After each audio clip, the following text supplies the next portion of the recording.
ഭക്തജനങ്ങൾക്കും Kathirvel Murugan YouTube ചാനലിലേക്ക് ഒരിക്കൽ കൂടി സ്വാഗതം. ഫെബ്രുവരി 11 തൈപ്പൂയമാണ്. അപ്പോൾ ഈ തൈപ്പൂയ മാസത്തിൽ ഒത്തിരി ആഗ്രഹങ്ങൾ നമുക്ക് എന്താ പറയുക, നമ്മുടെ ഭഗവാനോട് പറയാനുണ്ട്. ഏത് നല്ല ആഗ്രഹങ്ങളാണെങ്കിലും നമ്മുടെ സുബ്രഹ്മണ്യ സ്വാമി തീർച്ചയായിട്ടും നമുക്കത് സാധിച്ചു തരും. അതാണ് സുബ്രഹ്മണ്യ സ്വാമിയുടെ ഒരു പ്രത്യേകത. ഭഗവാന്റെ നക്ഷത്രം വിശാഖമാണ്, പൂയമല്ല. അപ്പോൾ ഈ പറയുന്ന സുബ്രഹ്മണ്യ സ്വാമിക്ക് സാധിച്ചു തരാത്ത ഒന്നുമില്ല. നമ്മൾ വിശ്വസിച്ച് ഭഗവാൻ എത്രത്തോളം സ്നേഹിക്കുന്നോ അത്രത്തോളം നമുക്ക് ഭഗവാൻ അതിൻ്റെയായിട്ട് ഐശ്വര്യം തരും. അപ്പോൾ കാര്യത്തിലടക്കാം ജ്യോതിഷ സംബന്ധമായ എന്തെങ്കിലും പ്രശ്നങ്ങളോ കാര്യങ്ങളോ ഉണ്ടെങ്കിൽ ഇത് വാട്സപ്പ് നമ്പറാണ്. ഓൺലൈൻ വഴി ജ്യോതിഷ കാര്യങ്ങളൊക്കെ പറയുന്നതാണ്. നമ്മുടെ വീടിൻ്റെ എന്തെങ്കിലും വാസ്തു സംബന്ധമായ കാര്യങ്ങൾ അറിയാനുണ്ടെങ്കിൽ വീട്ടിൽ വാസ്തുപരമായി വന്ന് നോക്കുന്നതായിരിക്കും. അപ്പോൾ കാര്യത്തിലേക്ക് കിടക്കാം. നമുക്ക് എല്ലാവർക്കും ഉള്ള ഒരു പ്രശ്നം തന്നെ, എല്ലാവർക്കും അല്ല, ചില അമ്മമാർക്ക് മക്കളുടെ വിവാഹം നടക്കുന്നില്ല. അല്ലെങ്കിൽ എൻ്റെ മകൾക്ക് 35 വയസ്സായി, 32 വയസ്സ്, ഇതുവരെ വിവാഹം നടക്കുന്നില്ല. ആലോചനകൾ വരുന്നുണ്ട്, പക്ഷെ ഒന്നും ഉറയ്ക്കുന്നില്ല. ഈ ചൊവ്വാദോഷത്തിൻ്റെ പേര് പറയുന്നത്, ജാതകത്തിലെ ദോഷങ്ങൾ, ജോലിയില്ല, സ്വന്തമായിട്ട് വീട് വെച്ചിട്ട് കല്യാണം കഴിക്കുമ്പോഴത്തേക്ക് ഓരോരോ വർഷം ചെയ്യുമ്പോഴത്തേക്ക് വയസ്സ് കൂടിക്കൊണ്ടിരിക്കുന്നു. ഇല്ലെങ്കിൽ നല്ലൊരു ബന്ധങ്ങൾ വരുന്നില്ല, വിവാഹം ഇങ്ങനെ നടക്കുന്നില്ല. പല ക്ഷേത്രത്തിലെ പല വഴിപാടുകളും ചെയ്ത് ജ്യോത്സ്യന്മാരെ കണ്ട് ഒന്നും ശരിയാകുന്നില്ല. അപ്പം അങ്ങനെ ദുരിതം അനുഭവിക്കുന്ന ഭക്തജനങ്ങളാണെങ്കിൽ തൈപ്പൂയ ദിവസം വിവാഹ തടസ്സമുള്ള വ്യക്തികൾക്ക് എത്ര വയസ്സുണ്ടോ അത്രയും വയസ്സിന് അനുസരിച്ചുള്ള നാരങ്ങമാല ഭഗവാന്റെ നടയ്ക്ക് മുമ്പിലിരുന്ന് കോർത്ത് സമർപ്പിക്കണം. ഇത് ഇങ്ങനെ ചെയ്യുന്ന എന്താ വെച്ചാൽ മുടങ്ങിക്കിടക്കുന്ന മംഗല്യ തടസ്സങ്ങൾ, ഇപ്പം നമുക്ക് പറയാം വീടിൻ്റെ അടുത്തുള്ളവർ മുടക്കിയതാണോ, ഇല്ലെങ്കിൽ ബന്ധുക്കൾ പാര വെച്ചതാണോ, ചെയ്തു ദോഷമാണോ. അപ്പോൾ അങ്ങനെയുള്ള ശത്രുപരമായ ദോഷങ്ങളും തടസ്സങ്ങളും ചൊവ്വാദോഷങ്ങളും പ്രാക്കുദോഷങ്ങളും ജാതകത്തിലുള്ള മംഗല്യപരമായി നിൽക്കുന്ന തടസ്സമായി നിൽക്കുന്ന ഗ്രഹങ്ങൾക്കൊക്കെ പരിഹാരത്തിന് വേണ്ടി അച്ഛനമ്മമാർ തൈപ്പൂയ ദിവസം സുബ്രഹ്മണ്യ സ്വാമി ക്ഷേത്രത്തിൽ ചെന്നിട്ട് നിങ്ങളുടെ മക്കൾക്ക് എത്ര വയസ്സുണ്ട് അത്രയും വയസ്സിന് അനുസരിച്ചുള്ള ഒരു നാരങ്ങമാല ഭഗവാന് കോർത്തു കൊടുക്കുക.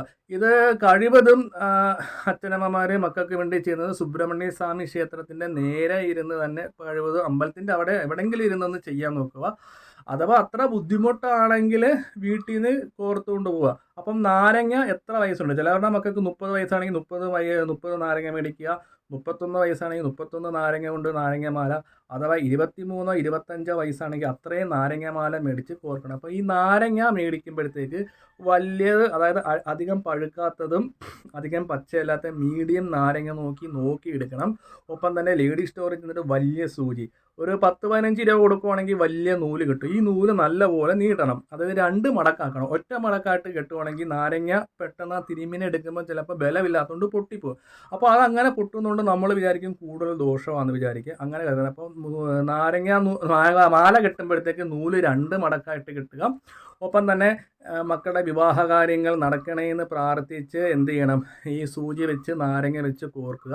ഒരു 6 വലത്ത് വെച്ചതിന് ശേഷം സുബ്രഹ്മണ്യ സ്വാമി ഭഗവാന്റെ നടക്കി വെക്കുക.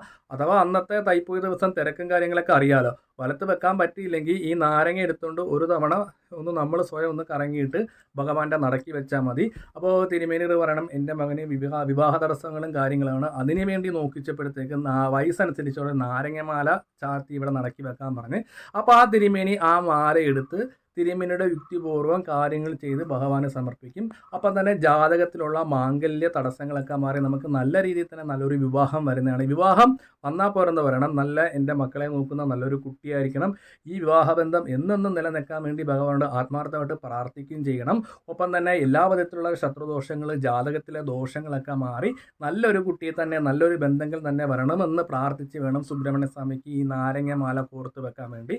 അപ്പോൾ മക്കൾക്ക് വിവാഹ കാര്യങ്ങൾ തടസ്സം മാറാൻ വേണ്ടിയാണ് അച്ഛനമ്മമാർ സുബ്രഹ്മണ്യ സ്വാമി ക്ഷേത്രത്തിൽ മക്കൾക്ക് എത്ര വയസ്സുണ്ട് ആ വയസ്സനുസരിച്ച് നാരങ്ങമാല ഇടുക. കഴിവതും ഭക്തജനങ്ങൾ അമ്പലത്തിൽ വെച്ച് തന്നെ കോർത്ത് മാലയാക്കാൻ പ്രത്യേകം ശ്രദ്ധിക്കുക. അപ്പം നാരങ്ങ തലേ ദിവസം മേടിച്ച് വെക്കുക. കാരണം അന്ന് ചിലപ്പം ഈ ഷഷ്ഠി കാര്യങ്ങളൊക്കെ ഉള്ളതുകൊണ്ട് ചിലപ്പം ഈ ഷഷ്ഠിയല്ല തൈപ്പൂയ കാര്യങ്ങളൊക്കെ ഉള്ളതുകൊണ്ട് നാരങ്ങ ചിലപ്പോൾ കിട്ടിയില്ലെന്ന് പറയും. അതേപോലെ തന്നെ തലേ ദിവസം തിങ്കളാഴ്ച പോയി മാർക്കറ്റിൽ പോയി രാവിലെ പോയി നോക്കിയെടുക്കുക. മാർക്കറ്റിലാകുമ്പോഴത്തേക്ക് നല്ല നാരങ്ങ നോക്കിയെടുക്കാം. ചെറിയ കടക്കാരാകുമ്പോൾ അവിടെ ഉള്ളത് നമുക്ക് എടുത്തുകൊണ്ട് വരാൻ പറ്റത്തുള്ളൂ. അപ്പം നാരങ്ങ മേടിക്കുമ്പോൾ നല്ല നാരങ്ങ നോക്കി തിരഞ്ഞെടുക്കുക. അമ്പലത്തിലേക്ക് അത് പ്രത്യേകം പറയുക. ഒപ്പം തന്നെ അവിടെ ഗണപതി ഉണ്ടെങ്കിൽ ഗണപതിക്ക് ഒരു നാളികേരം കൂടെ വെക്കുക. അപ്പം ഇത്രയും കാര്യങ്ങൾ ചെയ്യുമ്പോഴത്തേക്ക് മംഗല്യപരമായ തടസ്സങ്ങൾ തീർച്ചയായിട്ടും സുബ്രഹ്മണ്യ സ്വാമി മാറ്റിത്തരും. അടുത്ത വർഷത്തിനൊപ്പം നല്ലൊരു വിവാഹബന്ധം വരികയും ചെയ്യും. അപ്പോൾ വീഡിയോ ഇഷ്ടപ്പെട്ടെങ്കിൽ ഇതൊന്ന് ലൈക്കും ഷെയറും ചെയ്യുക. വിവാഹം നടക്കാത്ത മക്കളുടെ ഗ്രഹനില എനിക്കൊന്ന് അയച്ചു തരാം. അത് പരിശോധിച്ച ശേഷം അതിനുള്ള പരിഹാരങ്ങളും കാര്യങ്ങളൊക്കെ നിർദ്ദേശിച്ചു തരുന്നതാണ്. ഇത് വാട്സപ്പ് നമ്പറാണ് മേളിൽ കൊടുത്തിരിക്കുന്നത്. അപ്പോൾ മറ്റൊരു വീഡിയോയിലേക്ക് കാണാം.